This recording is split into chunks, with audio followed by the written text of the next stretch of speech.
Ok. Agradecemos la presencia de la ponente María de Lourdes Navarro, de la cual les mostraremos una breve presentación.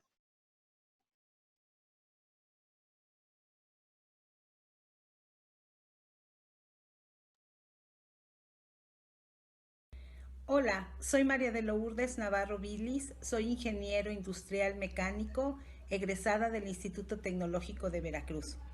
Desde hace 20 años me dedico a la docencia, trabajé 10 años en bachillerato, 3 años en el nivel de secundaria, impartiendo las materias de matemáticas, física y química.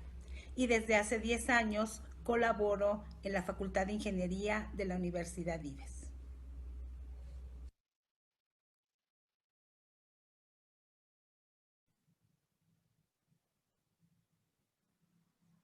Ahora sí, le cedo el uso de la voz a la maestra María de Lourdes.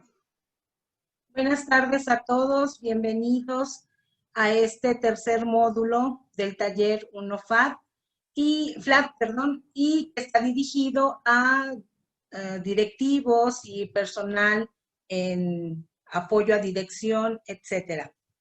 Me da mucho gusto compartir con ustedes pues un poquito de lo que ha sido esta experiencia a lo largo de 20 años. He tenido también, además de dedicarme a la docencia, he tenido también el gusto de participar precisamente en la gestión educativa en la subdirección en una escuela secundaria.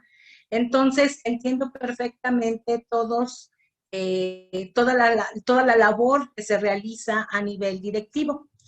Para comenzar, en este módulo vamos a hablar del pensamiento matemático, pero enfocado a la toma de decisiones. Eh, Voy a comenzar compartiendo diapositivas y bueno,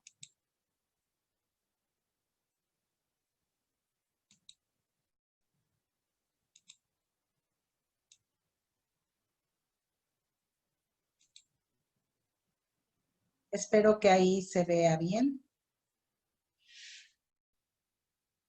Bueno, en este módulo vamos a abordar el pensamiento lógico matemático, pensamiento matemático, su relación con el liderazgo y la toma de decisiones. Me gustaría iniciar Me gustaría iniciar hablando un poquito del pensamiento. Bueno, ¿qué es el pensamiento? En forma general, podríamos decir que todos los productos que la mente puede generar, pues es un pensamiento. Autores como Vygotsky, Piaget y Ausubel nos dicen que el pensamiento es fundamental para el desarrollo cognitivo. Y entonces nos dicen que eh, el pensamiento es esa capacidad para captar y producir ideas. Entonces tenemos que es un acto de naturaleza mental y también es una capacidad para captar y producir ideas. El pensamiento funciona cuando se forman conceptos en el cerebro, se resuelven problemas y se toman decisiones. Por otra parte, tenemos que el pensamiento involucra componentes clave. ¿Cuáles son estos componentes clave? Bueno, involucra operaciones. Las operaciones permiten precisamente describir esa actividad mental y pueden ser de dos tipos. Pueden ser cognitivas. Estas operaciones cognitivas pues permiten comprender las operaciones en general. Son procesos mentales fortalecida en forma rápida por procesos lógicos y tenemos operaciones metacognitivas. Estas operaciones metacognitivas son aquellas que nos van a permitir dirigir y controlar la producción, dirigen y controlan la producción de significados, procesos y productos del pensamiento. En este caso, precisamente, además de las operaciones, tenemos otro tipo de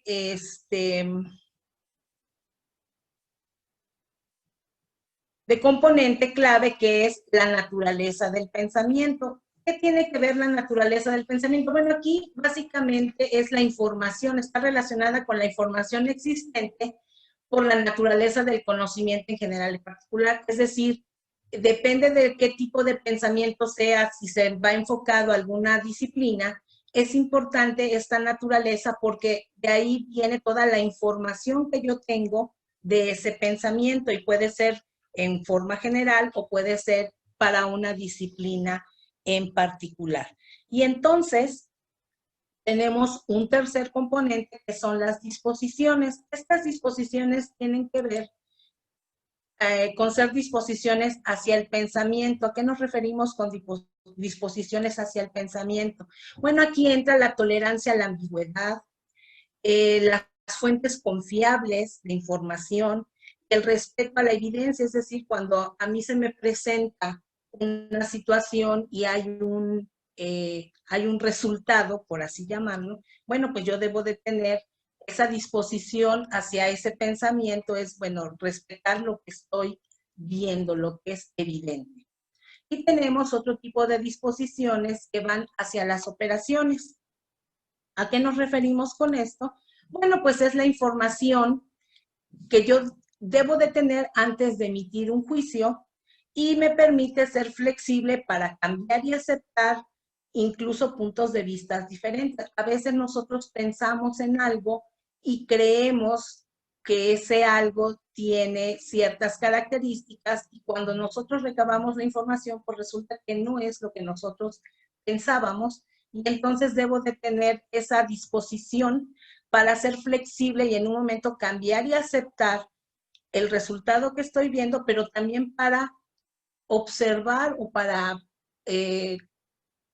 emitir un juicio sobre lo que yo, sobre lo que otros, perdón, están dando como información.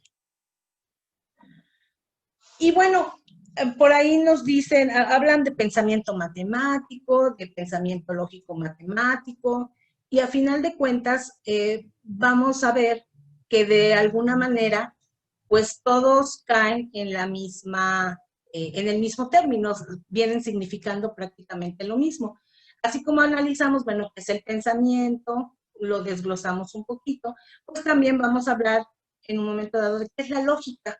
Pues la lógica es una ciencia que estudia las formas del pensamiento humano para establecer argumentos válidos o correctos. Por ahí dicen que la lógica es, por ejemplo, cuando tú dices o tomas una decisión que es verdadera, que es correcta, digamos, discernir entre lo bueno y lo malo. A eso en forma general se le llama lógica, pero bueno, es una ciencia que precisamente estudia eso, tener argumentos válidos o correctos, es decir, lo que es lógico.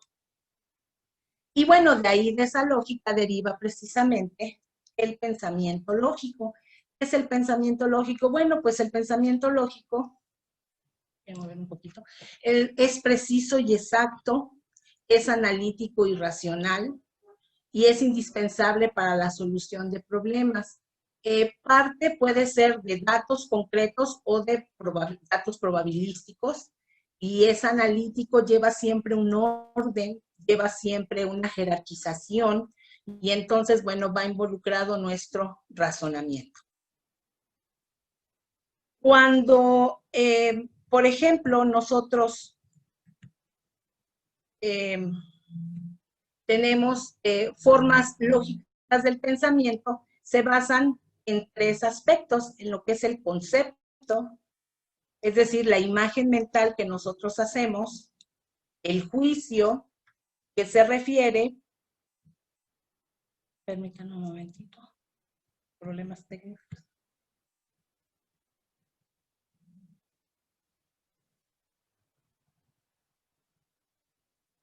Ok, continuamos. Bueno, tenemos entonces el concepto que es el reflejo mental que nosotros nos hacemos de un pensamiento, el juicio, que es cuando yo afirmo o niego algo con respecto a ese pensamiento, y tenemos el razonamiento, que implica que yo pueda obtener o emitir un nuevo juicio a partir de otros que yo ya tengo, de otros que ya conocía con anterioridad.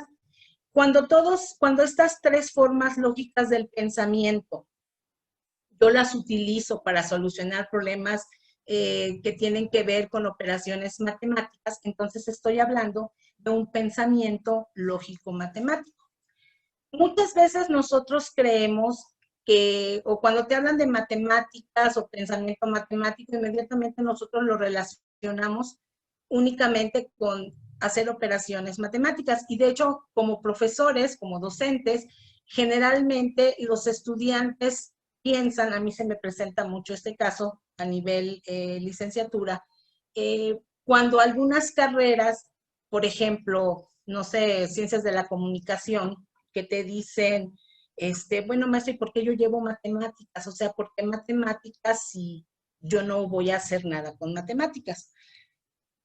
Y bueno, la respuesta que generalmente yo les doy es que las matemáticas obviamente van relacionadas con tu pensamiento matemático y lo que se está haciendo es pues desarrollar esas habilidades que tú tienes matemáticas, no porque precisamente vayas a hacer operaciones matemáticas o cálculos matemáticos, sino que el pensamiento matemático principalmente nos conduce, entre muchas cosas que vamos a ver posteriormente, nos conduce a tomar decisiones. Todos en la vida tomamos decisiones, ya sea de tipo personal, de tipo profesional, etcétera. Y bueno, esa toma de decisiones pues va ahí involucrado el pensamiento matemático. Sin embargo, bueno, desafortunadamente, la creencia general que se tiene es que el pensamiento lógico matemático o el pensamiento matemático involucra únicamente operaciones matemáticas. Sin embargo, pues eso no es así. El pensamiento matemático lo podemos ver desde tres perspectivas.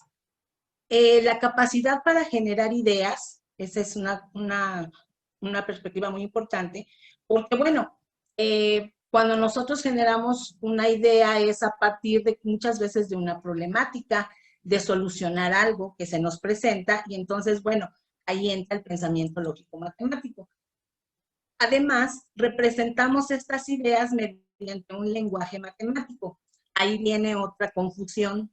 Bueno, entonces se preguntan muchas veces, ¿va a involucrar operaciones? Resulta que el lenguaje matemático es bien interesante porque, pues a final de cuentas, es muy similar a la gramática. Por ahí podríamos poner como ejemplo cuando tenemos un enunciado en el que dice, por ejemplo, Pedro es bueno, y si pongo x más y es igual a 3, me dicen, pues sí, pero ¿qué relación existe? Pues es exactamente lo mismo, es un enunciado en el cual yo tengo un sujeto, en el caso de Pedro es bueno, el sujeto es Pedro y el predicado vendría siendo es bueno. Pedro es el sujeto y el predicado es bueno. ¿Y qué pasa cuando tengo x más y es igual a 3? Pues es exactamente lo mismo, mi sujeto es x más y el decir que es igual a 3, pues le estoy dando ahí un predicado. Entonces, muchas veces se cree que no hay nada que, no tiene nada que ver, que no hay relación entre matemáticas como lenguaje, pero resulta que sí. También en matemáticas se cuenta con conjunciones, que también utilizamos en la gramática, se cuenta con las disyunciones, que también utilizamos en la gramática. Entonces, no necesariamente quiere decir que hablar de pensamiento lógico matemático tenga que ver con números o con operaciones, sino que podríamos decir que este lenguaje matemático pues es común a un lenguaje gramatical o a nuestro lenguaje español común y corriente. Y bueno, la otra perspectiva del pensamiento lógico-matemático pues es precisamente comprender el entorno que nos rodea a partir de todo lo que hemos aprendido. Entonces quiere decir que el desarrollar nuestro pensamiento lógico-matemático pues nos permite continuar aprendiendo continuamente.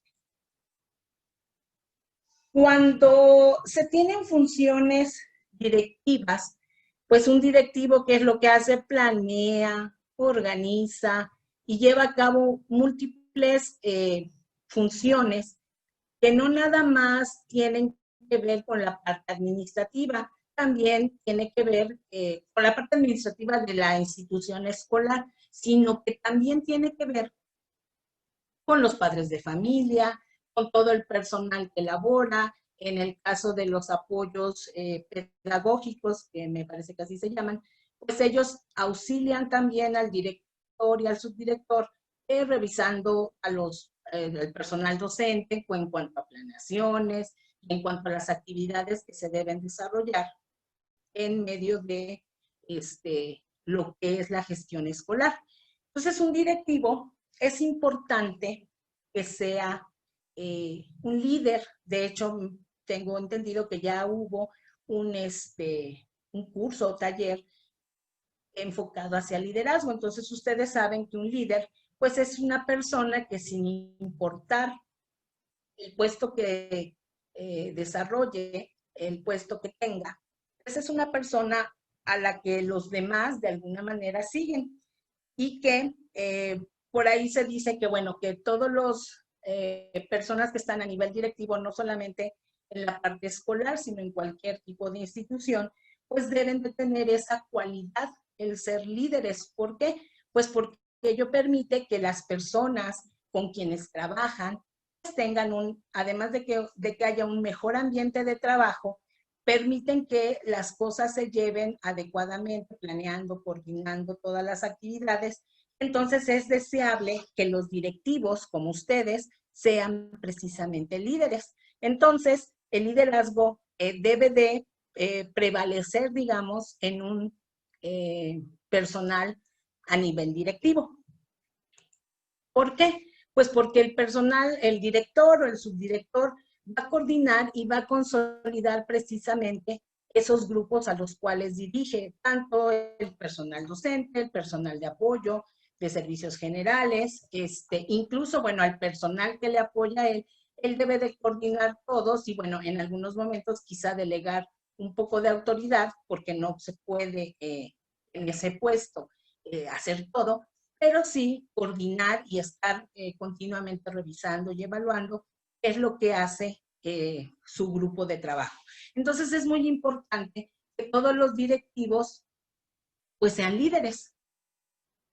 Y aquí hay algo bien importante, cuando un directivo ejerce liderazgo, ¿qué es lo que hace? Bueno, pues va a hacer que ese grupo al que coordina pues dé su máximo trabajo, tenga un máximo compromiso, y en el caso de educación, cuando este compromiso es máximo y cuando todos trabajan a la par y cuando todos trabajan bajo ese líder directivo, entonces se logra una mejora de los aprendizajes.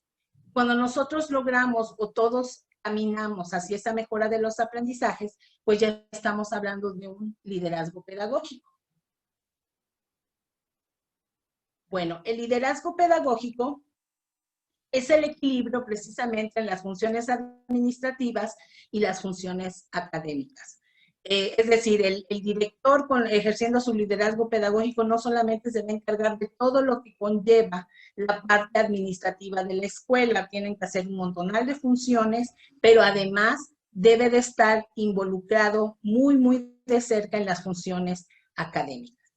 Cuando nosotros tenemos ese liderazgo pedagógico, bueno, pues estamos llegando a una calidad del aprendizaje. De hecho, en las agendas internacionales, en muchos organismos como la UNESCO, la Organización de Estados Iberoamericanos, etcétera, cuando uno se pone a leer esas agendas de trabajo, se le da muchísima, muchísima importancia precisamente a ese liderazgo pedagógico. Le están dando mucha, además de importancia, mucho realce a la función del directivo. ¿Por qué? Bueno, porque cuando el directivo ejerce un liderazgo bueno sobre todo lo que es su personal, entonces lo que se va a obtener es calidad precisamente en el aprendizaje.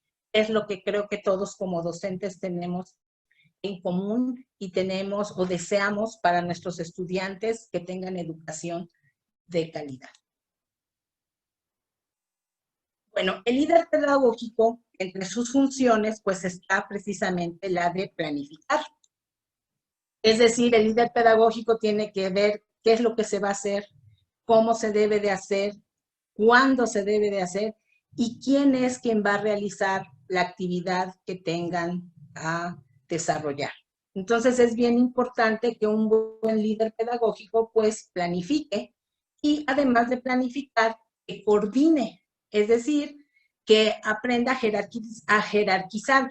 no todas no funciones, sino no todo lo que se debe de hacer, no todas las tareas que deben realizar como escuela, pues no todas tienen el mismo nivel de jerarquización.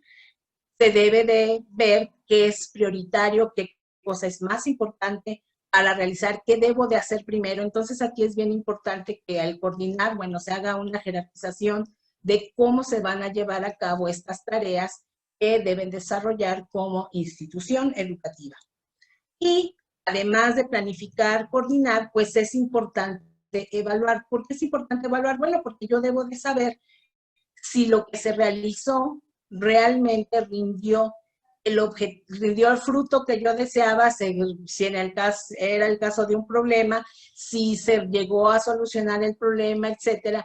Y la evaluación, como cuando nosotros evaluamos a nuestros estudiantes, pues tiene mucha importancia porque me permite ver que muchas veces yo tenía planeado e incluso jerarquizado, bueno, qué es lo que tenía yo que realizar.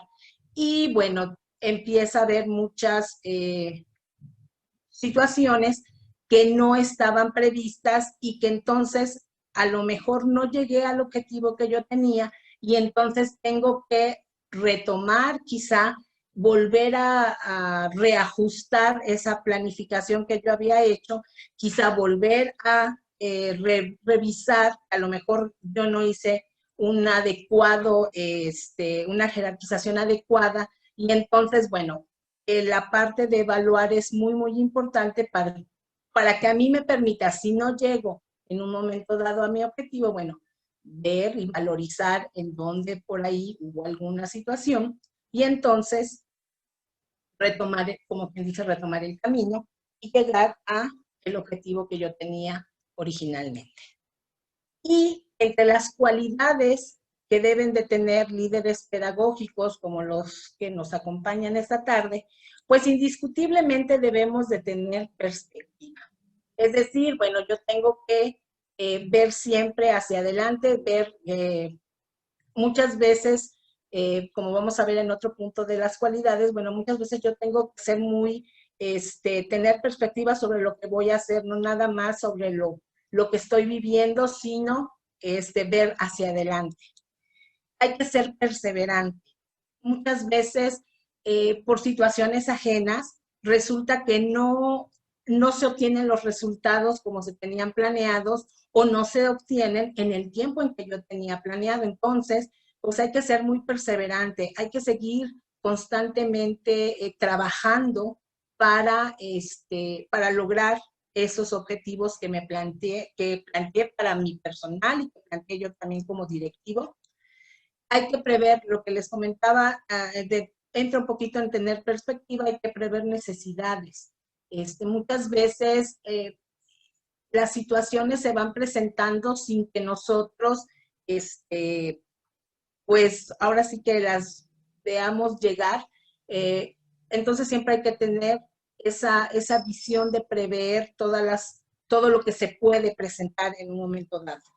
Yo creo que la situación que se vive actualmente de contingencia, pues nos ha hecho o les ha hecho como directivos, pues prever todo eso, todo lo que en un momento dado jamás se pensó que podría ocurrir. Bueno, ahorita con la situación actual, nos dicen, bueno, probablemente se levante para tal fecha y resulta que no, y nos están dando, la situación está pues un poquito complicada y entonces, bueno, dentro de su labor directiva, pues deben de estar constantemente viendo qué necesidades van a ir surgiendo o qué necesidades están surgiendo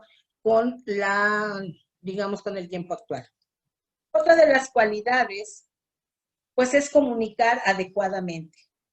De todos es conocido y todos lo hemos vivido. Muchas veces nos dan información que nosotros tenemos que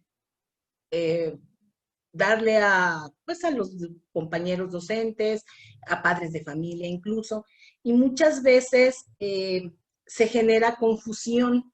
De hecho, bueno, a veces hasta se ha viralizado, ¿no? Situaciones de que se da una información y a veces se da mucho entre padres de familia, que ellos entienden otra cosa y situaciones de ese tipo. Entonces es bien, bien importante entre las cualidades de un líder, en este caso directivo, pues sea hacer un comunicados adecuados, es decir, ser muy, pero muy cuidadoso a la hora que se da información y que ésta sea muy, pero muy clara para que todo el mundo entienda realmente lo que quieren comunicar.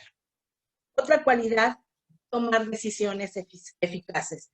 Es decir, bueno, pues decisiones que realmente solucionen un problema o que realmente me permitan seguir con mi labor docente sin ningún problema. Entonces es súper, súper importante tomar decisiones eficaces. Fomentar la mejora continua. En el caso de un directivo es bien importante que procure que su personal, ya sea docente, ya sea manual, pues siempre esté mejorando, que día con día se traten de hacer las cosas mejor, que si alguna cosa salió mal, que si algo no está funcionando, bueno, pues se dé esa pauta para que se siga adelante y bueno, se mejore en cuanto a la labor que se realiza. Yo he tenido conocimiento, porque bueno, tengo familiares también que trabajan en educación básica, y bueno, resulta que a veces hay mucha incertidumbre sobre cómo se va a trabajar, si se va a trabajar con los apoyos que la Secretaría de Educación está brindando, si ellos tienen que elaborar material. Y bueno, aquí es bien importante que hay veces que se encuentra un poquito de reticencia en cuanto a, no, es que a mí no me gustaría o no me gustaría, por ejemplo, mandar cierto material, pero bueno, experimentando es como se va logrando una mejoría. Entonces, a lo mejor muchas personas o muchos docentes creen que, bueno, no me funciona a lo mejor las actividades, enviarlas yo, pero se deben de adecuar a las necesidades que tienen, por ejemplo, en su grupo. Cada contexto es diferente. Entonces, siempre como directivo es importante que ustedes estén apoyando continuamente a su personal, a su grupo de trabajo, para que haya una mejora. Que si alguna cosita no funcionó, bueno, pues intenten de otra manera para que salgan las cosas adelante. Pensar flexiblemente. Esto es súper importante como cualidad porque tiene que ver mucho con el tomar en cuenta las opiniones de los demás. Como líder lo deben, lo ejercen, lo hacen. Es bien importante porque un líder, ante todo, escucha a su equipo de trabajo, escucha a sus colegas, escucha o toma en cuenta la, ¿cómo decir? La opinión. Aquí es importante la opinión de los demás. Entonces, un líder directivo pues debe de pensar flexiblemente. Algunas veces, como todo ser humano, bueno, pensamos algo y resulta que no es precisamente lo más adecuado. Entonces debemos de ser flexibles, debemos de escuchar a los demás y debemos de, en base a ese consenso, por llamarle de alguna manera, que tienen los demás, a lo mejor unos piensan diferente a nosotros, pero bueno, debemos de ser flexibles y tomar todas esas opiniones para bien común de nuestra comunidad escolar. Otra cualidad súper importante, pues es la creatividad, la imaginación y la innovación. Yo creo que si hay alguien creativo es un docente de educación básica. En cuanto a, quizá cuando uno se vuelve docente universitario, pierde un poquito esa creatividad, nos vamos ya a cuestiones un poquito quizá más teóricas, quizá un poquito más, lo vemos así como muy directo y no somos tan creativos ni somos tan innovadores como un profesor de educación básica. Bueno, yo que he tenido la oportunidad de trabajar en esos niveles, como directivo también tienes que estar constantemente tratando de hacer cosas diferentes, tanto para tu personal como para la comunidad escolar en general. refiriéndome a alumnos. Es bien importante que como líderes pedagógicos no perdamos esa creatividad, esa chispa, ese estar haciendo constantemente cosas nuevas, innovar, imaginarnos, y eso lo transmitimos a nuestros docentes y obviamente pues eso va también en beneficio de nuestros estudiantes porque también les contagiamos de de ese gusto por enseñar en nosotros y el gusto por aprender en ellos. A final de cuentas, todo esto que estamos hablando no es nada más dirigido, digamos, a ustedes como directivos y que tienen a su cargo a un grupo de docentes. Yo creo que todo lo que hagamos desde arriba, como dicen, si la cabeza está bien, todo lo demás está bien, es muy cierto. Si nosotros como directivos, ustedes como directivos, como cabeza de esa organización que es la escuela, su escuela, si ustedes desarrollan o incentivan todas estas cualidades que ya tienen, porque ya las tienen y por algo están en ese puesto directivo, pues entonces todo esto va siempre a repercutir en beneficio de los estudiantes. Por ahí en el curso que hubo precisamente también no recuerdo si fue en el curso dirigido a docentes o en el curso dirigido, era creo que el curso sobre la lectura. Me gustó mucho un comentario que me hicieron con respecto a que se transmite que los estudiantes o los alumnos, nuestros alumnos si ven en nosotros ciertas características, pues obviamente ellos las van a emular. Así es, esto viene desde arriba, si el director es una persona que es creativo, que es una persona que se desenvuelve con mucha facilidad, que escucha, etcétera, lo transmite a sus docentes y obviamente pues esto va a transmitirse también a los estudiantes. Yo creo que estos cursos, la finalidad es, aunque están separados con una parte dirigidos a docentes, cursos y talleres dirigidos a docentes y otros dirigidos al personal directivo, pues a final de cuentas todos ellos van en beneficio de quién, pues de nuestros estudiantes. Entonces, retomando las cualidades, una súper importante pues es la capacidad de trabajar en equipo. Si nosotros como directivos, ustedes como directivos, nos cuesta un poquito por ahí escuchar a los demás y que trabajemos en forma colaborativa, pues sí se genera un poquito de problema porque pues a final de cuentas la escuela es un equipo. Todos los que están involucrados, padres de familia, los estudiantes, el personal, etcétera, todos son un equipo y si todo ese equipo trabaja adecuadamente, pues entonces los resultados serán siempre buenos. Y aquí hay algo bien importante y creo que es una de las razones por las que ustedes están aquí. Tener siempre apertura al aprendizaje continuo. Yo creo que si algo nos ha enseñado esta situación de contingencia, pues es precisamente que todos los días debemos de aprender algo. Creo que la mayoría teníamos por ahí algunos mitas con respecto a la tecnología, a las TIC. Sin embargo, pues esta situación ha hecho que estemos constantemente pues buscando, hay webinars, hay cursos, hay tutoriales y creo que todos en algún momento hemos, ahora sí que por nuestra cuenta, buscado ese aprendizaje. ¿Por qué? Bueno, pues porque la situación así lo requiere y quizá estábamos como en una zona de confort, en que bueno, yo ya soy maestro, ya tengo tantos años de servicio y ¿qué más puedo aprender? Todos los días aprendemos algo nuevo, absolutamente todos los días. Entonces siempre como líderes pedagógicos, pues es súper importante que estemos abiertos a ese aprendizaje.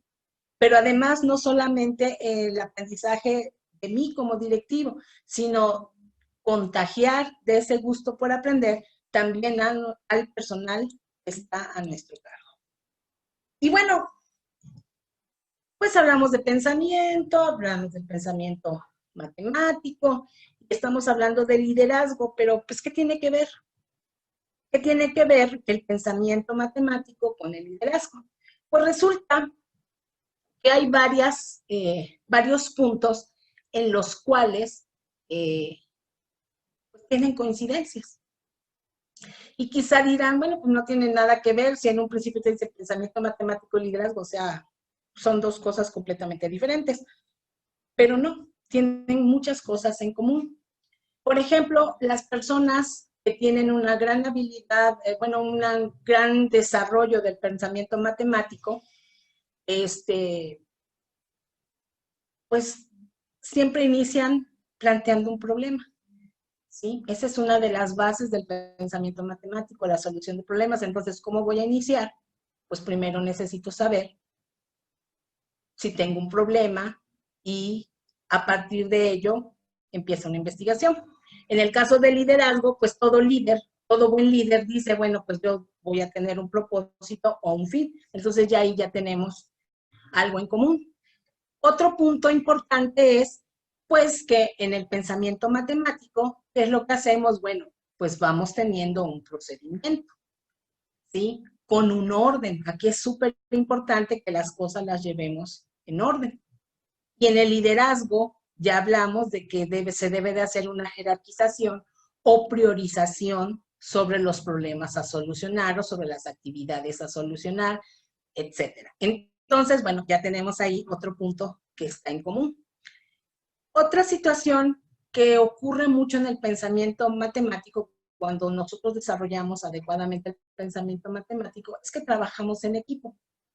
Los científicos, por ejemplo, que han desarrollado muchísimo su pensamiento matemático, generalmente trabajan en grupo. Es muy difícil que una sola persona haga algo, ahora sí que individualmente, generalmente se trabaja en grupo. Para una investigación científica, pues no nada más es una persona la que interviene, generalmente es un grupo de personas en las que muchas veces cada quien toma un papel dentro de la investigación y obviamente se conjuntan todos y se obtiene un resultado. Entonces, el trabajo en grupo dentro del pensamiento matemático es muy importante. Cuando nosotros desarrollamos adecuadamente nuestro pensamiento matemático, somos personas muy dadas a trabajar colaborativamente, que es precisamente lo que hace un líder pedagógico. Organiza, planea, conjunta equipos y crea nuevas ideas o crea ideas innovadoras. Entonces, ahí tenemos nuevamente otro punto.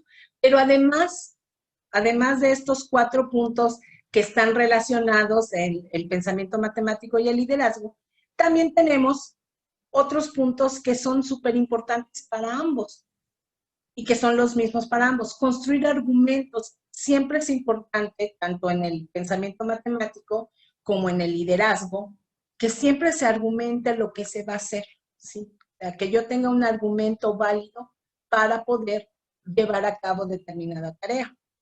Se emplean modelos en ambos casos, se realizan análisis y síntesis, es decir, yo analizo, ahora sí que desmenuzando todas las partes que componen, en este caso puede ser un problema, y una vez que yo hice ese análisis y que trabajé quizá por separado cada una de las partes, lo vuelvo a unir, hago una síntesis y entonces puede ser que incluso, además de que obtenga un resultado, pero puede ser que al hacer esa síntesis reconstruya o reformule lo que yo tenía originalmente.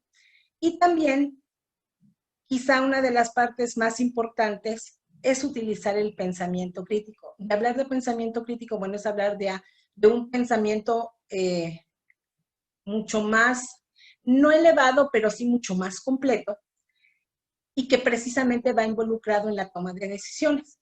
Quizá me estoy escuchando repetitiva porque en varios de los puntos que hemos abordado, en varias de las definiciones o varias de las cualidades o varias de las tareas de las que he hecho mención, en muchas hemos tenido como repetitivo la toma de decisiones. Y pues ya les había comentado que todos, día con día, en nuestra vida cotidiana, nos encontramos con el punto de tomar decisiones. Tomamos decisiones personales, tomamos decisiones en el trabajo, etcétera. Hay de muchos tipos de decisiones y todos durante nuestra vida cotidiana, nuestra vida diaria, en algún momento debemos de tomar una decisión. Les comentaba que muchas veces los estudiantes ya a nivel universitario me preguntan, bueno, pero ¿qué tiene que ver matemáticas si yo voy a estudiar esto? Si yo voy a estudiar algo que nada tiene que ver con hacer cálculos matemáticos. Y bueno, les decía que una de las ideas fundamentales de que en muchos cursos se lleve matemáticas es precisamente desarrollar su pensamiento matemático y precisamente es el que ellos tomen decisiones. Y a veces les hago referencia al preescolar y les pongo pues como ejemplo, quizás estoy un poco mal, no sé, pero esa es una manera de argumentar el por qué matemáticas o el por qué desarrollar el pensamiento matemático. Y les comento que, bueno, digo, cuando están en el preescolar hicieron operaciones y se quedan pensando, no, pues no, hicieron sumas, restas, no, pues no. Digo, y entonces, ¿cómo creen que en preescolar los pequeñitos desarrollan el pensamiento matemático? Bueno, es que te enseñan a contar, sí, pero no desde el inicio. Ya te enseñan a contar ya en el último nivel de jardín de niños. ¿Te conocen los números? Sí, te enseñan a conocer los números, eso sí. Pero, o sea, ¿qué más hacen de matemáticas en el nivel preescolar? Y a veces ellos se quedan pensando y bueno, pues como que no atinan no relacionan algo con pensamiento matemático que no sea hacer operaciones. Y entonces les platico pues que en el preescolar enseñan, por ejemplo, a clasificar, enseñan a seriar y enseñan muchas cosas que a la larga nos van a servir. Y como ejemplo así, como quizá muy burdo, pero siempre les comento, bueno, tú si quieres ir de tu casa al parque, por ejemplo, eh, tomas una decisión, ¿no? Y se quedan pensando y dicen, pues sí. Digo, ¿y qué decisión tomas? Porque puedes llegar por muchos caminos, por muchas vías, pero ¿cuál es la decisión que tomas? No, pues quizá me voy por el camino más corto. Ah, ok, esa es una buena decisión. Pero ¿por qué llegaste a esa decisión? No, pues por la distancia y empiezan a dar diferentes eh, opinión, opiniones, perdón. Y bueno, al final caemos que todos en la vida de alguna manera tomamos decisiones y esas decisiones están basadas en, pues que quizá el camino es más largo, en el caso de ir en automóvil, que hay menos tráfico, etc. Entonces, esa toma de decisiones está íntimamente relacionada con el pensamiento matemático. O sea, no necesariamente hablar de pensamiento matemático implica realizar operaciones.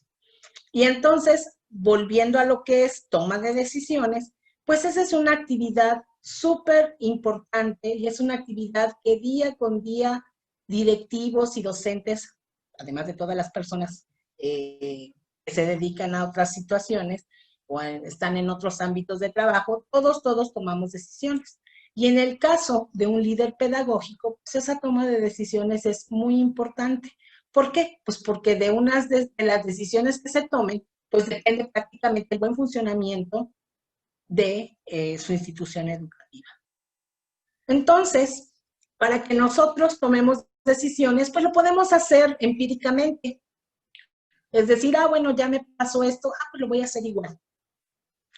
Pero si nosotros optamos por un camino un poquito más analítico, basado en el pensamiento matemático, pues generalmente los resultados son mucho mejores. ¿Qué pasos debemos de seguir para tomar decisiones? Pues lo primero es definir el problema. ¿Qué situación tengo? ¿Qué es lo que busco para solucionarla? O sea, ¿qué voy a obtener cuando se solucione? ¿Qué beneficios voy a obtener al solucionarla? Entonces, lo más importante cuando nosotros tomamos una decisión, pues es no tomarla nada más a la ligera. Quizás salga bien, puede ser que salga bien, por la experiencia que ya tenemos. Sin embargo, lo más adecuado es seguir ciertos pasos, seguir un orden, y entonces la solución será mucho más adecuada. Entonces, como primer paso definimos qué qué es lo que tengo que resolver y cómo lo voy a hacer, pues se basa en tener diferentes alternativas. Es decir, dar diferentes soluciones al problema. Entre más alternativas tenga, entre más caminos a seguir yo tenga, pues será mucho más efectivo que yo tenga o encuentre la solución adecuada. Una vez que yo tengo diferentes alternativas de solución, pues tengo que analizar cada una de ellas. Es decir, la toma de decisiones no debe de ser a la ligera. Muchas veces en nuestra vida personal tomamos decisiones de las cuales después nos arrepentimos. ¿Por qué? Porque lo hicimos a la ligera, porque se dice comúnmente lo hicimos visceralmente, o sea, lo que yo sentí en ese momento y bueno, así tomé la decisión. Sin embargo, muchas veces ese no es el camino. Cuando ya las cosas no salen como nosotros pensábamos o como nosotros deseábamos, o no se soluciona ese problema que nosotros teníamos, a veces se hace mayor. Entonces caemos en que debimos de ser un poquito más cuidadosos para tomar esas decisiones. Y entonces, una vez que nosotros llevamos una secuencia, pues vamos a ver que los resultados van a ser mucho mejores. Entonces, además de que yo tenga muchas alternativas, tengo que ver qué ventajas y qué desventajas me va a ofrecer cada una de ellas, porque muchas veces, como decimos coloquialmente, debemos de tomar en cuenta los pros y los contras, o sea, qué sí me funciona, qué sí me beneficia, qué sí es bueno, pero también ver de qué manera tal o cual situación va a generar quizá otro problema y a lo mejor en lugar de que el problema se solucione de una manera sencilla, pues lo vamos complicando. Entonces es importante que todas esas posibles alternativas de solución que tenemos, pues las analicemos cuidadosamente y veamos qué ventajas y qué desventajas tiene cada una de ellas. Una vez que nosotros hicimos ese análisis de alternativa, nos vamos a ir por la que sea la más adecuada, la que me va a dar mejores resultados, la que quizá tenga menos desventajas y más ventajas, la que quizá, porque no siempre nos vamos en cuanto a pura ventaja, sino que debemos de hacer un equilibrio, ¿no? O sea, ver qué situación es más favorable para lo que quiero solucionar. Y una vez que yo tenga esa selección, ya tenga yo el camino por el cual yo voy a solucionar el problema, pues entonces ahora sí resta implantarla. Es decir, ya la voy a llevar a cabo, la voy a poner en marcha, pero aquí es importante que no nada más, bueno, ya tomé la decisión de hacer tales, no sé, tales pasos o tales, y llevando determinado seguimiento para solucionar mi problema, sino además ver que se desarrolle como yo lo planeé, porque muchas veces volvemos a los imprevistos, tenemos, dices, bueno, yo voy a irme por este camino, con esto voy a solucionar la problemática que tengo, pero por algunas situaciones a veces fuera de nuestro alcance, pues resulta que no se está haciendo tal y como estaba planeado.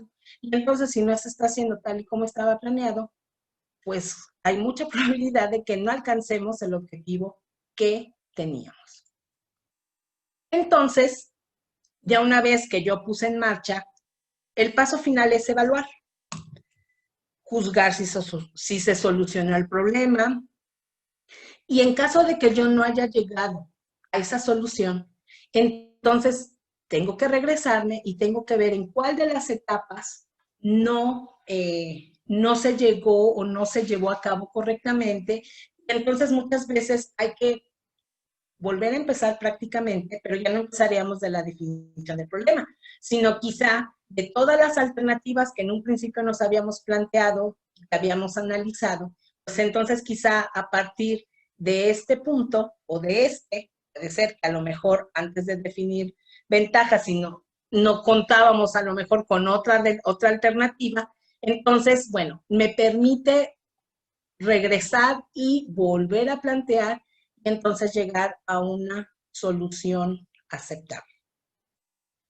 Y se menciona mucho la toma de decisiones porque precisamente en esta situación de contingencia que a todos nos tomó completamente por sorpresa y que la decisión que tomó la Secretaría de Educación de que las clases de forma presencial pasaran a hacer clases a distancia, nos tomó completamente desprevenidos. Y creo que como directivos ustedes se han dedicado a estar muy, pero muy al pendiente de, no solamente de su personal, en cuanto a ver qué estrategias van a utilizar para poder continuar con su labor educativa. También, pues han estado en contacto, yo creo que muchos de ustedes, con padres de familia. Y yo creo que con la mayoría, la mayoría nos hemos encontrado con muchas situaciones de estrés. Nosotros mismos estamos en estrés, aunque bueno, ya llevamos ya más tiempo, como que de alguna manera ya nos hemos ajustado a la nueva normalidad, al trabajo a distancia, a estrategias para poder llegar a nuestros estudiantes, a nuestros alumnos, tomando en cuenta que pues se ha hecho bastante evidente esa desigualdad en cuanto a que no todos tienen los mismos recursos, que quienes trabajan en comunidades, que es algo que me comentaron mucho en los cursos que ya se dieron, eh, sobre que, bueno, muchos trabajan en comunidades en las que no hay internet o que los estudiantes no cuentan con los recursos tecnológicos, no cuentan con los dispositivos electrónicos. Entonces sí ha sido complicado. Les repito, ahora sí que estoy involucrada porque familiares muy, muy cercanos trabajan en educación básica y bueno, día con día escucho la problemática a la que se enfrentan. Y entonces, como directivos, pues sí me he dado cuenta, ¿no? De que tienen que estar en contacto constantemente con los papás, que los papás se estresan, que porque no pueden, por ejemplo, estar acompañando a los pequeños a la hora de, pues, de la aprenda en casa o a la hora de que a lo mejor algunos maestros se conectan mediante videoconferencia. Entonces, todo esto ha generado una situación de estrés, mucho estrés, no solamente en los pequeños que de un día a otro dejaron de ver a sus compañeros de clase, no solamente entre los padres de familia, que desafortunadamente creo que todos nos hemos topado con la situación de que algunos de ellos han perdido su trabajo o que sus ingresos pues desafortunadamente no son iguales. Estrés también en los docentes, en esta nueva forma de trabajar que aunque ya existe desde hace mucho tiempo hay plataformas, desde hace mucho tiempo hay recursos y herramientas digitales, hay, bueno, infinidad de cosas, pero nosotros no habíamos, yo al menos en lo personal, jamás me imaginé eh, tener pues digamos, la obligación de llegar a mis estudiantes a distancia. Quizá, bueno, los pones a investigar en internet, les pones algún software, utilizas una plataforma, pero como que no era prioritario. Y entonces a todos nos ha estresado que prácticamente de un día para otro tuvimos que ponernos al día en plataformas, tuvimos que ponernos al día en, en herramientas tecnológicas. Tuvimos incluso que comprar equipo porque a lo mejor el celular o a lo mejor la computadora que teníamos, pues no lo considerábamos como una prioridad. Decíamos, bueno, pues sí, el celular, obvio, por comunicación, pero no lo teníamos como algo, como una herramienta de trabajo. En el caso de la lab, pues quizá a lo mejor no contábamos incluso con el recurso, porque decías, en el caso de nosotros en la universidad, pues la universidad te facilita que si vas a poner diapositivas, etcétera, bueno, pues te facilitan el equipo para tus clases, y muchos quizá a lo mejor no contábamos ni siquiera con una computadora portátil, o teníamos en casa una computadora que usábamos para trabajos de Word, para cuestiones de ese tipo, y que no era prioridad decir que tuviera una buena cámara o que tuviera un buen sistema de audio, micrófono, etcétera. Entonces, eso nos ha generado estrés, tanto el involucrarnos en las clases como a veces a disponer del material adecuado. Entonces, ya vamos, estrés en los niños, estrés en los papás, estrés en los docentes y el pobre director, pues más estresado. ¿Por qué? Porque de alguna manera sobre sus hombros recae que él coordine y que él vea que todo siga funcionando en la normalidad.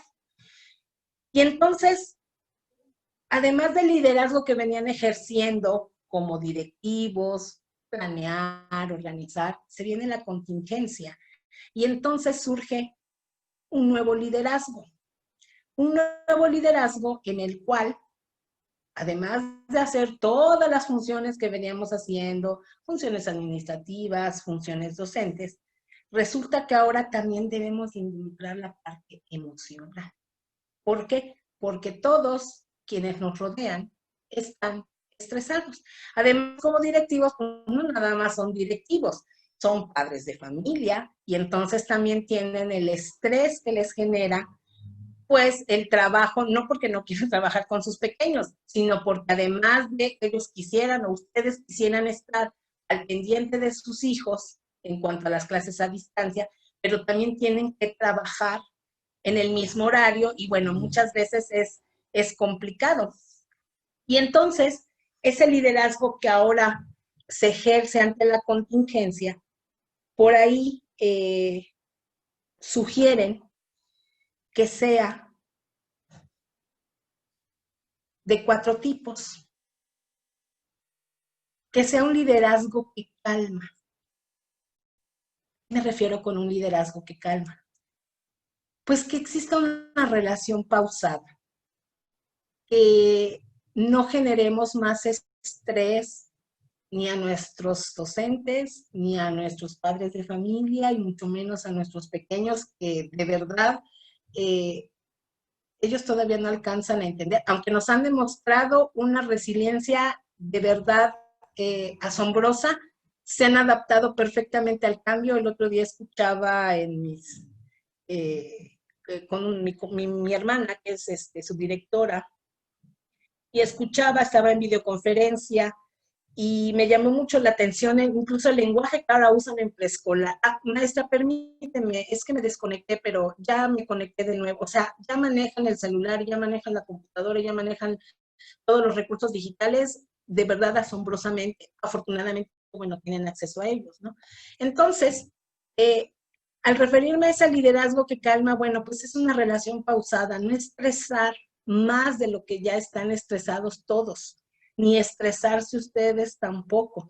Ustedes ya tienen bastante con la carga administrativa, el ver y supervisar a sus docentes, conflictos que muchas veces intentan resolver con los padres de familia, etcétera. Entonces, esta relación pausada para disminuir un poquito ese estrés que existe a nuestro alrededor, pues tiene mucho que ver con fijarnos objetivos concretos, con objetivos que sean alcanzables y sobre todo priorizar. Hay que ver qué es más importante, qué debo de hacer primero para que las cosas salgan un poquito más suave, para que no se genere más estrés del que ya existe.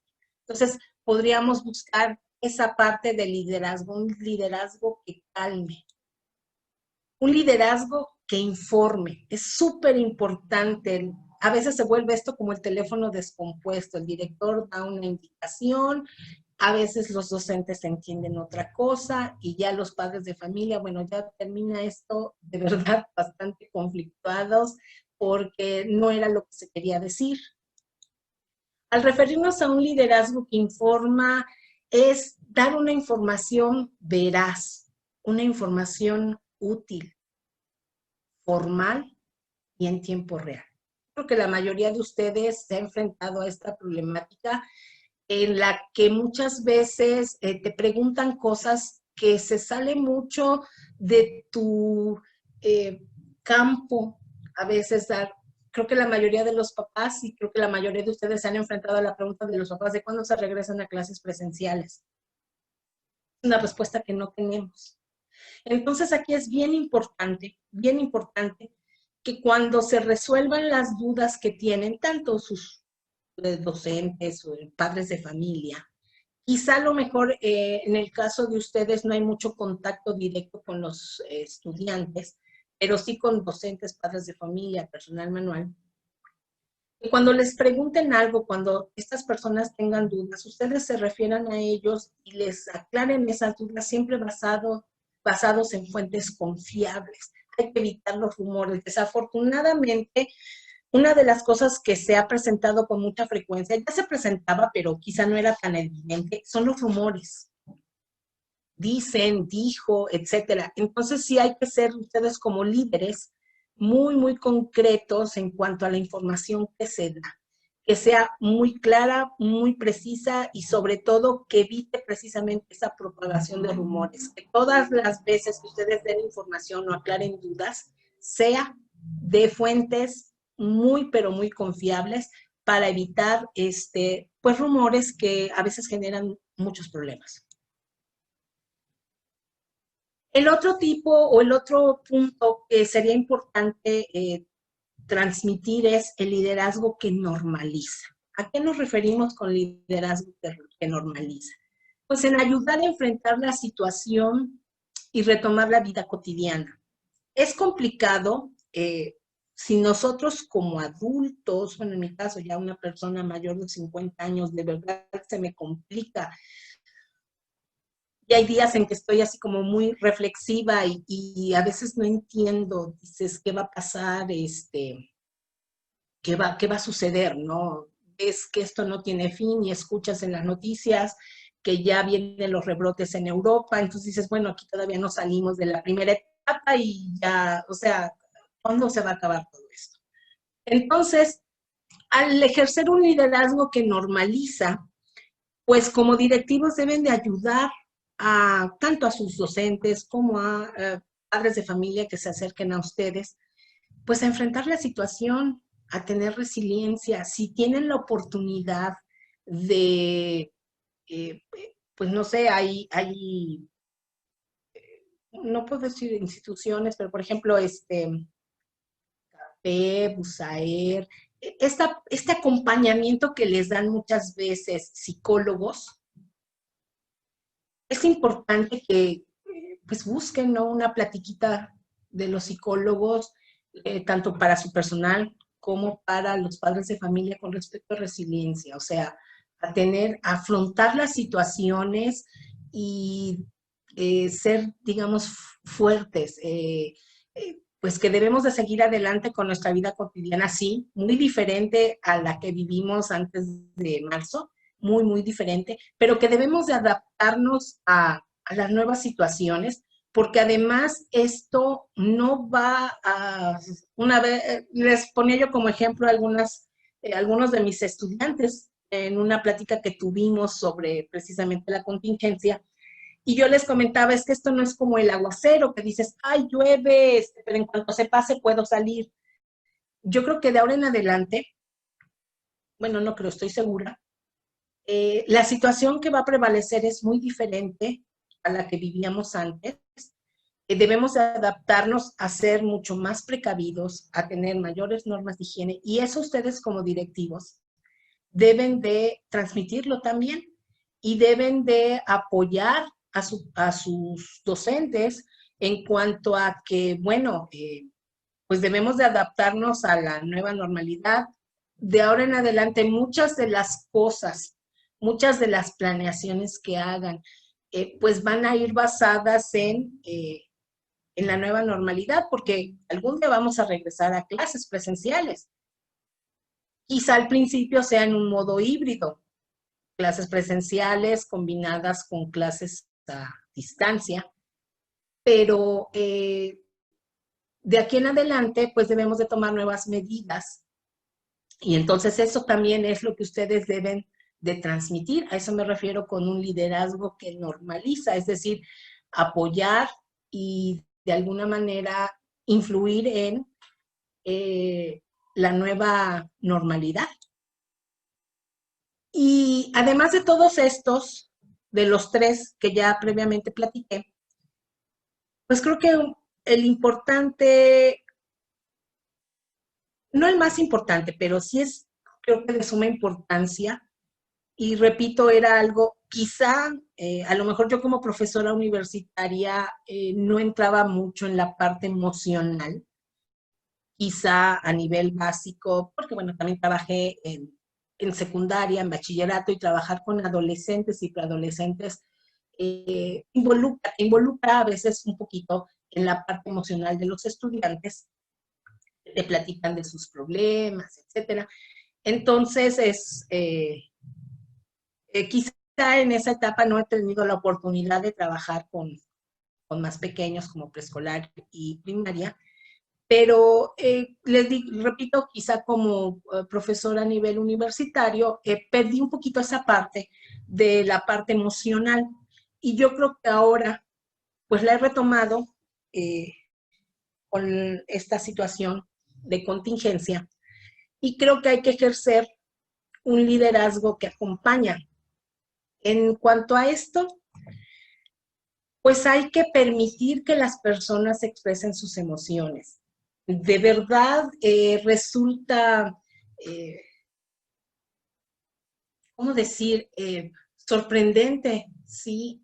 La necesidad que tienen las personas, los estudiantes, en mi caso, que solamente ya me dedico a la docencia, y que ya son adultos, estamos hablando de jóvenes de 18 años hacia arriba, que ya son adultos, ya se consideran adultos, esa necesidad que tienen de expresar lo que sienten. Por eso les platico o les comento sobre a veces tomamos la clase y bueno, al final surge, ¿no? La pregunta y las dudas, y entonces empezamos a conversar, y ahí te das cuenta de la enorme necesidad que tienen los estudiantes, en el caso mío, que son ya adultos, de expresar esas emociones.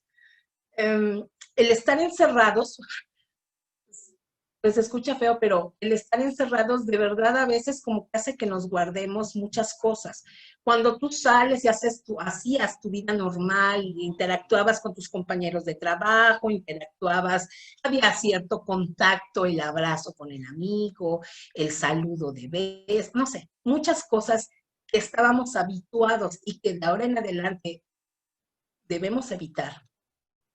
La cercanía con la gente, yo creo que te lleva a que guardes muchas cosas. Entonces, este liderazgo que acompaña va enfocado a eso, a la parte emocional, a permitir que los demás expresen sus emociones. Yo creo que el hecho de que ahora estemos cada quien en su casa y bueno, nos veamos por una videoconferencia, y aunque es una manera de acercarnos, una manera de estar próximos, creo que es conveniente, les mencionaba lo de el apoyarse en algún psicólogo, psicóloga, no sé, repito, bueno, yo lo que conozco es CAPEP y USAER por amistades que tengo en educación básica, pero creo que sí es importante que ustedes como líderes acompañen a su personal docente, a su personal de mantenimiento, de personal manual, así le dicen, servicios generales. Yo creo que cada uno de ellos tiene por ahí algo que necesita expresar. Y entonces, den ese acompañamiento. Puede ser en una sesión grupal, les digo, conseguir que algún psicólogo les dé una plática. Creo que es importante que ellos también expresen, que ellos también digan qué es lo que sienten. Y pues den ese apapacho, ¿sí? A su personal. Les repito, quizá estas cuatro formas de liderazgo son están enfocadas a la situación que vivimos actualmente, pero creo que son importantes para que el buen funcionamiento ese proceso de enseñanza-aprendizaje se siga dando a una distancia, se siga dando aún con todas las restricciones y con toda la situación que actualmente vivimos.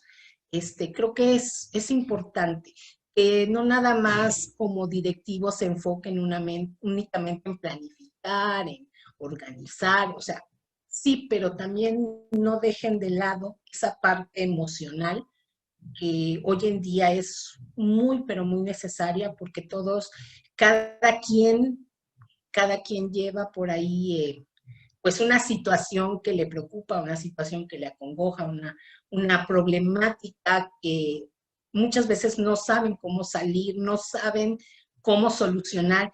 Y no es porque ustedes les solucionen la vida, no es porque ustedes les vayan a solucionar el problema, pero créanme que el simple hecho de que ustedes los escuchen, para ellos va a ser de suma importancia. Y recordar que cuando tu equipo de trabajo está bien, todo en general va a salir.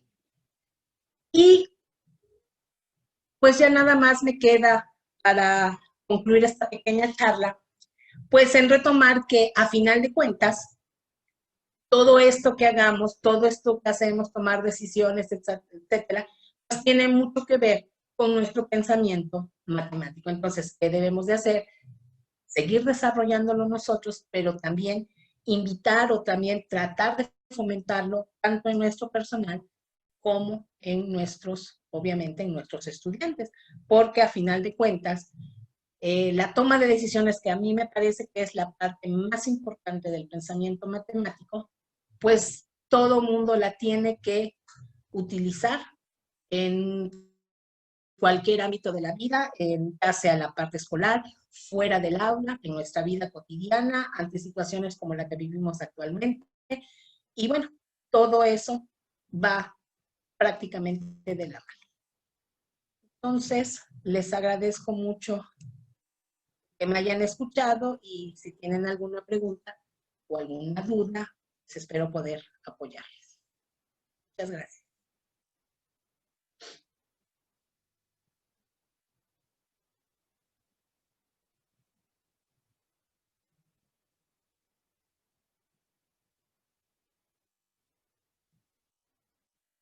Licenciada Alexa, usted, no sé si tenga preguntas o dudas o cómo se va a manejar eso. No, estoy esperando ver en el de participantes a ver si alguien Ok, quiere activar perfecto. para que active el micrófono. Pero me parece que hasta ahorita no han levantado la mano. ¿Tiene algunos comentarios en la parte del chat? Ajá. ¿Quiere que se los lea? Como usted, algo que Hay, les quería mencionar ahorita que estoy viendo qué autores retomo para realizar la presentación y abordar justo esa es Bueno, la pregunta. ok, los autores están precisamente en la lectura que aparece como la lectura fundamental. Es una revisión bibliográfica y bueno, se incluyen a varios autores que ahí vienen en la bibliografía y bueno, se hace la cita correspondiente. También les quería hacer el comentario con respecto a las actividades. Yo no puse actividades específicas, digamos, para cada nivel. Hay lecturas para las actividades sumativas, hay lecturas que incluso van enfocadas, por ejemplo, sobre alguna investigación en universidad, sobre alguna investigación a nivel preescolar, etcétera, en secundaria. Entonces, no quiere decir que solamente quien trabaja en secundario, quien trabaja en preescolar, puede dar o puede hacer una reflexión al tema.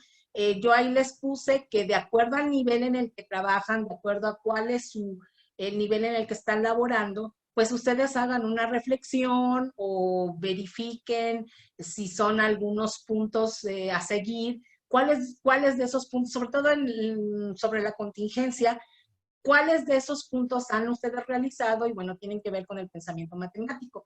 Como ya vimos, no nada más involucra, sino son muchas las formas en las que el pensamiento matemático está presente y no va enfocado a la actividad o la reflexión o el análisis únicamente a el nivel en el que está desarrollada la investigación de la lectura, sino de acuerdo al nivel en el cual ustedes están laborando. Entonces sí me gustaría que hicieran la reflexión en el foro, porque me gustaría conocer, bueno, de qué manera están afrontando esta situación y de qué manera el pensamiento matemático y la toma de decisiones la están utilizando. Porque muchos de ustedes a lo mejor no habían reflexionado sobre que estaban aplicando pensamiento matemático, y bueno, yo creo que espero que con esta plática pues ya pues se hayan dado cuenta que sí, y muchísimo. Gracias, maestra. Voy a abrirle el micrófono a Edgar Mauricio Vera Campos, que quiere participar. Claro que sí. Muchas gracias, maestra Alexa. Maestra María de Lourdes Navarro, muchas felicidades por el excelente conversatorio. Cierto, lo que usted nos menciona es muy pertinente. El pensamiento lógico matemático, el pensamiento crítico para obtener un liderazgo pedagógico en los docentes, directivos, supervisores. Me presento, soy jefe de sector educativo de primeras generales. Yo quería ver si en sus investigaciones o en sus conclusiones usted haría una referencia a lo que nos citaba Bachelard hace más de medio siglo, con el obstáculo epistemológico, epistémico, epistemofílico, por el cual algunas personas no consiguen construir este pensamiento tanto crítico, lógico, matemático, pensamiento creativo. Creo que eso nos puede pasar a un buen número de docentes. Estos obstáculos que Bachelard mencionaba para poder aprender, para poder aplicar, para poder llegar a la consecución de los objetivos, porque ya lo hemos comentado, el liderazgo es fundamental y ahora en tiempo de contingencia mucho más.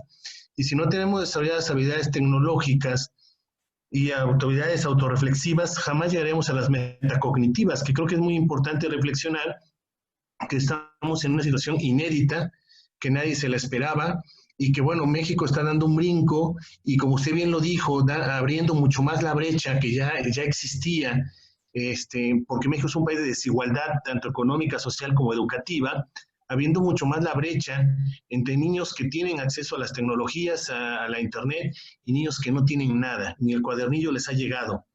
Y los maestros tienen que mandar guiones y monitorearlos por la bocina de la localidad.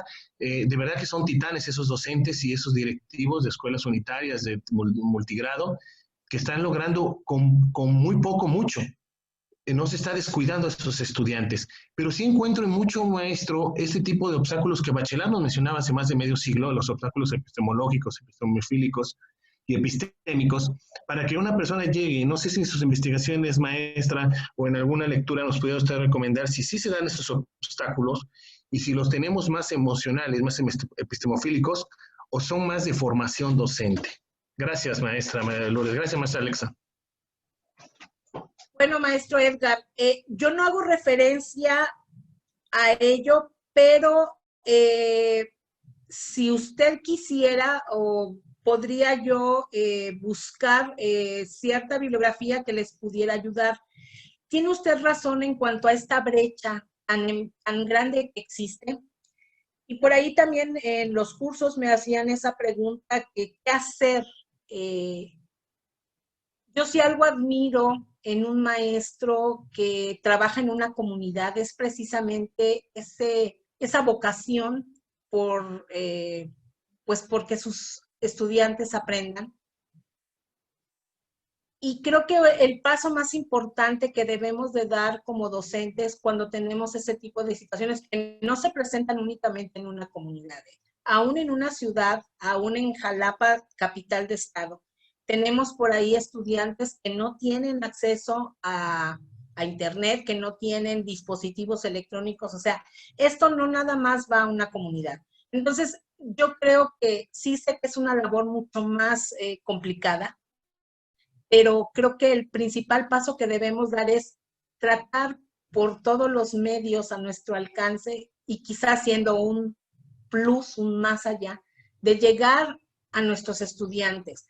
Hay quienes pueden trabajar desde casa con la televisión, hay quienes tienen quizá el acceso a un dispositivo electrónico, pero yo creo que el principal punto para poder pues no solucionar esta brecha, pero sí aminorar un poco y tratar de llegar, o tratar de que el conocimiento llegue a nuestros estudiantes, pues es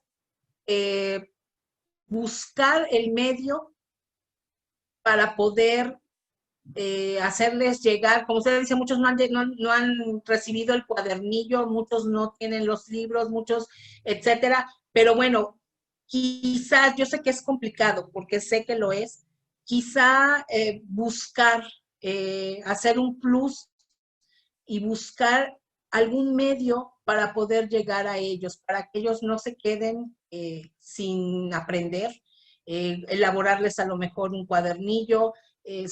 Por ahí he escuchado, se escuchan ya tantas historias de maestros que dejan en la comunidad, en la tiendita, buscan que en la tienda de don Jorge ahí recojan los cuestionarios, recojan el material, etcétera. Yo creo que esa es la parte más importante y de verdad mis respetos y mi admiración a este tipo de docentes que aún con las circunstancias y que aún con toda la problemática que tenemos, buscan por todos los medios posibles de llegar a sus estudiantes y hacerles llegar el conocimiento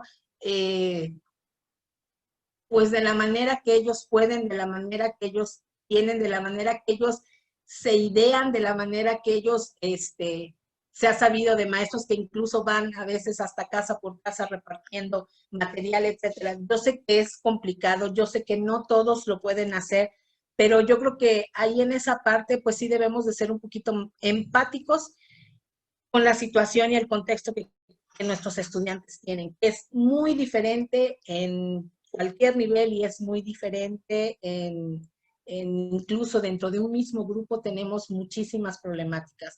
Y bueno, esa sería una manera de hacérselo llegar. Y con lo que respecta a la investigación y a la bibliografía, voy a buscarle algo más en concreto. No sé si con esto pueda quede solucionada su duda o algo, maestro.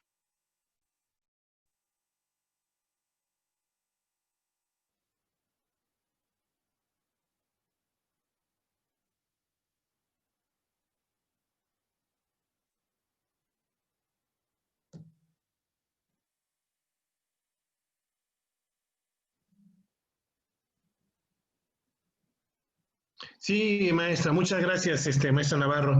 Le agradezco bastante. Lo que pasa es que yo he hecho algo de investigación sobre ello, la formación docente, y es muy específica, es muy específica. Inclusive usted bien sabe que Gran Bretaña forma docentes por un lado y forma directores por otro lado. Entonces, ¿por qué? Porque no necesariamente es como en México que vamos creciendo de docentes a directores, a supervisores, a jefes. Entonces, tenía el campo formativo de directores en Gran Bretaña mucha especificación sobre el liderazgo, el pensamiento creativo, el pensamiento crítico también. Ahí tiene bastante investigaciones sobre eso Stenberg con su teoría del autogobierno para formar directores. Bueno, México tiene otra particularidad, también es un sistema educativo gigantesco, más de 30 y tantos millones de personas en el sistema educativo, y por lo tanto yo creo que tenemos un admirable trabajo, por ejemplo, con universidades formadoras como ustedes, las normales, las diferentes instancias. Yo le agradecería mucho, maestra, le pongo mi correo para que también me dé Claro alguna que sí. información, y si usted me lo permite, yo también intercambio otra. Y le agradezco mucho la oportunidad de nuevo construcción de este liderazgo nuevo ante la contingencia, que creo que pronto dejará de ser contingencia y será un nuevo liderazgo normal, ¿no? O sea, porque Así es. ya el secretario de Educación, Esteban Moctezuma, habló que el modelo híbrido llegó para quedarse, y que hay una gran labor en los docentes, en los directores, en los supervisores, en los jefes de sector y en todas las autoridades de impedir que esta brecha se siga abriendo. Porque bien dice el nuevo paradigma educativo, que nadie se quede atrás y que nadie se quede afuera, ¿no? Y bueno, Así es. siento que muchas cosas nos escapan, no podemos comprar dispositivos móviles a los niños. Hay una promesa del gobierno federal de tener internet abierto para el año que viene y que ojalá sea de verdad como Finlandia o Suecia, que el internet es un derecho humano, es un derecho humano. Creo que en México, si vamos a pasar a un modelo híbrido, la internet debe ser considerado un derecho humano. Gracias, maestra María de Lourdes. Gracias a usted, maestro. Muchas gracias. Ahora, bueno, antes de continuar, quiero decirles que por favor en la parte del chat ya está la retroalimentación, ya que para nosotros y nosotras son muy importantes sus comentarios. Entonces, si por favor pueden entrar al link y contestar la retro. Y bueno, para continuar, quiero darle el uso de la voz al licenciado Ramsés Capitanachi. Yo creo que hasta ahí nos vamos a quedar tal vez porque, bueno, ya se alargó casi una hora, entonces también considerando si alguien más de los que están aquí tienen alguna otra cosa que hacer o para respetar sus tiempos, voy a abrirle micrófono y si son tan amables de contestar la retroalimentación, se los agradecería enormemente. O en los foros, en la plataforma, también les agradeceré que también me hagan llegar sus comentarios o sus preguntas y bueno, estoy ahora sí que a la disposición y para dar réplica, para responder a cualquier situación o cualquier cuestionamiento que ustedes tengan. Muchísimas gracias, maestra. Sí, es correcto. En el foro, la maestra, como ya bien lo dice, va a contestar todas sus dudas que ustedes tengan o algo que quieran retroalimentar sin ningún problema. Voy a abrirle, me parece que ya le mandé la... Buenas tardes, licenciada María de Lourdes. Buenas tardes. Mire, precisamente como usted mencionaba, la cuestión del pensamiento matemático desde preescolar, yo soy supervisor de nivel preescolar. Precisamente el planteamiento de la resolución de problemas no está planteado únicamente para operaciones concretas matemáticas, sino para que el niño precisamente utilice la lógica de la resolución de problemas para enfrentar otro tipo de problemas de otra naturaleza, no de orden matemático, pero sí usando la lógica para la resolución, que precisamente el niño, dentro de su creatividad a esa edad, encuentra múltiples respuestas, pero que él escoge la que sea más viable para la solución de la problemática o la situación de problemática que se le está planteando. Decía la licenciada Irma Fuenlabrada en relación a las matemáticas en preescolar, que precisamente mucho de la importancia es cómo le plantea un problema al niño. Hablaba de la semántica dentro de la redacción del problema planteado, para que el niño encontrara pistas dentro de esa semántica para encontrar cuál sería la operación a realizar para resolver lo que se le está planteando. Entonces, en ese sentido, nosotros en preescolar, precisamente no nada más se enfoca a la cuestión de la lógica matemática o la resolución de problemas concretos, sino precisamente a que el niño la aplique en la vida, para que vea que es el mismo proceso en cuanto a la lógica para resolver precisamente la problemática que presenta en otros campos de formación académica o áreas de desarrollo personal. Entonces, en ese sentido, lo que usted mencionaba, precisamente para nosotros, va de la misma forma o de la misma manera.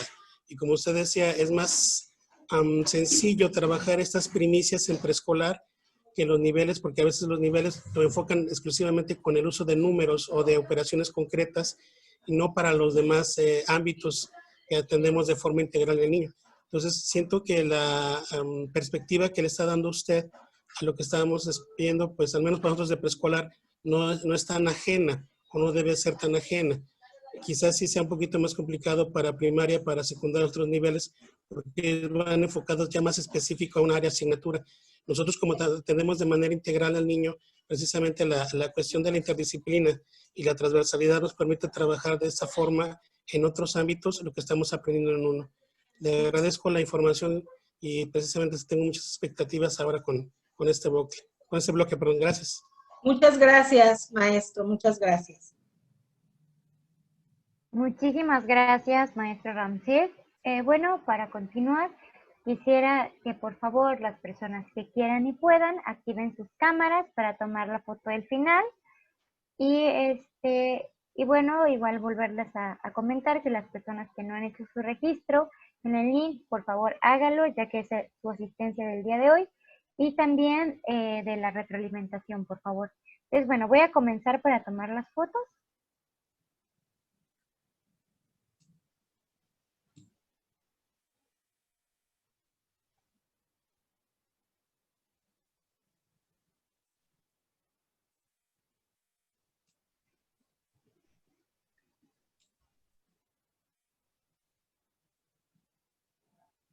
Muchísimas gracias a todos y todas por estar hoy, el día de hoy aquí con nosotros. Muchísimas gracias a la maestra María de Lourdes. La verdad fue una excelente ponencia. Creo que todos y todas nos vamos muy satisfechos de la exposición que dio el día de hoy. Creo que van a seguir surgiendo dudas y muchas retroalimentaciones, pero como usted bien lo dice, en el foro con todo gusto pueden compartir y la maestra está dispuesta y en la mejor disposición para atenderles a cada uno de ustedes de manera personalizada. De verdad, maestra, muchísimas gracias por la sesión del día de hoy. Y bueno, pues quiero que todos y todas se encuentren muy bien. Nos estamos viendo en las siguientes sesiones. Y bueno, pues espero que todos se encuentren con muchísima salud. Que tengan una excelente tarde. Muy buenas tardes, muchísimas gracias por su atención.